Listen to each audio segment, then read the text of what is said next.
আমরা সকল মন্ত্রণালয়ের প্রতিনিধি, সিভিল সোসাইটির প্রতিনিধি সহ বিভিন্ন সংগঠনের প্রতিনিধি আমাদের সঙ্গে সম্পৃক্ত রয়েছে। আমরা সমন্বিত একটা পরিকল্পনা সিটির জন্য দিব, যাতে করে নাগরিকের সেবা এবং নাগরিকরা যাতে ভালোভাবে থাকতে পারে সেটার জন্য সমন্বিত একটা পরিকল্পনা আমরা নিয়ে। কেস ঢাকার বাইরে, এটা যে ঢাকা সিটি থেকে হচ্ছে এটি নয় কিন্তু, এবং আমরা আমাদের কার্যক্রমে কোনো রকম শৈথিল্য প্রদর্শন করছি না। এর কারণ হিসেবে আপনারা দেখতে পাচ্ছেন, যেমন আজকের ধানমন্ডিতে আমরা বিশেষ অভিযান করছি।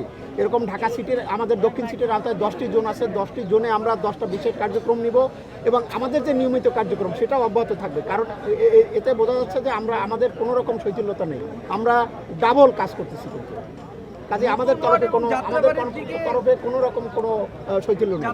আজকের 23 তারিখ আমি যাত্রাবাড়িতে ওয়াদা করেছিলাম যে আজকের সেখানে ডোবা নালা নর্দমা পরিষ্কার শুরু হবে। আপনারা এখন গেলে দেখতে পারবেন সেখানে কার্যক্রম শুরু হয়ে গেছে। এগুলো পরিষ্কার হওয়ার পরে আমরা সেখানে ঔষধ ছিটানো এবং নিয়মিত ঔষধ চলছে। এরপরে আমরা একটা বিশেষ অভিযান, এই ঔষধ ছিটানোর একটা বিশেষ অভিযান যাত্রাবাড়িতে করব, যাতে সেখানে কোনো রকম মশার প্রকোপ না। মাননীয় প্রশাসক, মশা বৃদ্ধি পেলে যেটা হয় যে এই বর্ষা আসলেই বা সামান্য বৃষ্টি হলেই এরা বংশবিস্তারের একটা জায়গা পায়। এই কারণেই আমাদের এই বিশেষ অভিযান, যাতে বৃষ্টি হলে পানি জমলে যেন মশা তার জন্মস্থান তৈরি করতে না পারে। এই কারণেই আমরা এই বিশেষ করে জুনের বর্ষার মৌসুম আসার আগেই আমরা এই বিশেষ অভিযান শেষ করব, যাতে মশা বিস্তার না করতে পারে। দায় দেয় না, এটা একটা সম্মিলিত প্রচেষ্টা। নগরবাসীদেরও দায়িত্ব আছে, সিটি কর্পোরেশনের দায়িত্ব আছে। তবে এই বছর আমরা যে কার্যক্রম নিয়েছি, যেমন আমাদের ঢাকা সিটিতে 15টা খাল, 4টা কালভার্ট আছে, এগুলো রাতে আমরা সব পরিষ্কার করতেছি এবং খালগুলো পরিচ্ছন্নতা কার্যক্রম চলমান রয়েছে। কাজে বর্ষা শুরুর আগে এবার আমরা আমাদের খালগুলো, আমাদের নর্দমাগুলো, আমাদের ড্রেনগুলো এগুলো সমস্ত পরিষ্কার করে ফেলবো এবং বিশেষ করে মশার যে জন্মস্থান সেইটাকে আমরা পরিষ্কার রাখবো। এই কার্যক্রম আমাদের সিটির তরফ থেকে অব্যাহত আছে। আর নাগরিকদেরও দায়িত্ব আছে আমরা তাদের আঙ্গিনা যাতে পানি না জমে, কোনো টবে যাতে পানি জমি না থাকে, তাদের তরফে তাদের প্রতি আমাদের অনুরোধ, তাদের প্রতি আমাদের স্বনির্বন্ধ আহ্বান থাকবে যে আপনারা আপনাদের বাসাবাড়িটা পরিষ্কার রাখেন, ডোবা নালা নর্দমা এগুলো আমরা পরিষ্কার রাখবো।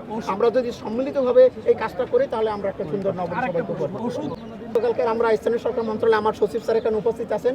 আমরা 23 জন নির্বাহী ম্যাজিস্ট্রেট এই অভিযান চালানোর জন্য আমরা চিঠি দিয়েছি। তারা আমাদের 23 জন অতিরিক্ত নির্বাহী ম্যাজিস্ট্রেট আমাদের হাতে হস্তান্তর করলেই আমরা এই কার্যক্রম শুরু করব।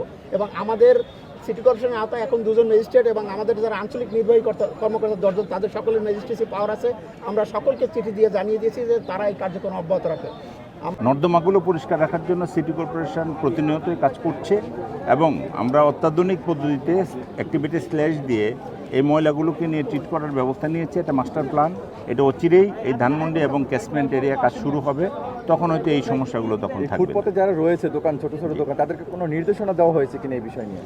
হ্যাঁ, এটা আমরা সচেতন করার জন্য উদ্যোগ নিয়েছি। আমরা প্রত্যেকটি ফুটপাতে যারা এরকম অবৈধ ছোটোখাটো ব্যবসা করে তাদেরকে একটি কর্মমুখী কাজ করার জন্য একটি উদ্যোগ আমরা নিব এই ঢাকা সিটি কর্পোরেশন থেকে, যেখানে তারা সকলেই ব্যবসা করে খেতে পারে, এরকম একটি উদ্যোগ নেওয়া হবে। আপনি ফুটপাতের দোকানের কথা বলছিলেন, সবার মিটিং করে এই সমস্ত অবৈধ দোকান যেগুলো রয়েছে সেগুলো একটা সিস্টেমে নিয়ে এসে যাতে তারা বিজনেস করে খেতে পারে, এই জন্য একটা পরিচ্ছন্ন জায়গা আমরা সিটি কর্পোরেশন থেকে দেওয়ার জন্য উদ্যোগ নিব। আর অপরিষ্কার পরিচ্ছন্নতা যেটা অভিযান, এটা অব্যাহত রয়েছে। আমরা মানুষকে সচেতন করার জন্য আমরা এখানে এসেছি আজকে, যাতে নগরের বিভিন্ন জায়গায় বিভিন্ন ফুটপাতে যেভাবে দোকানপাট হচ্ছে যেটা নগরীর পরিবেশকে নষ্ট করে, আমরা সেটাকে অ্যাড্রেস করার জন্যই কিন্তু আজকে এখানে। আমরা আশা করি যে শীঘ্রই আমরা একটা সমন্বিত পরিকল্পনা আপনাদের সামনে তুলে ধরতে পারবো। ধন্যবাদ।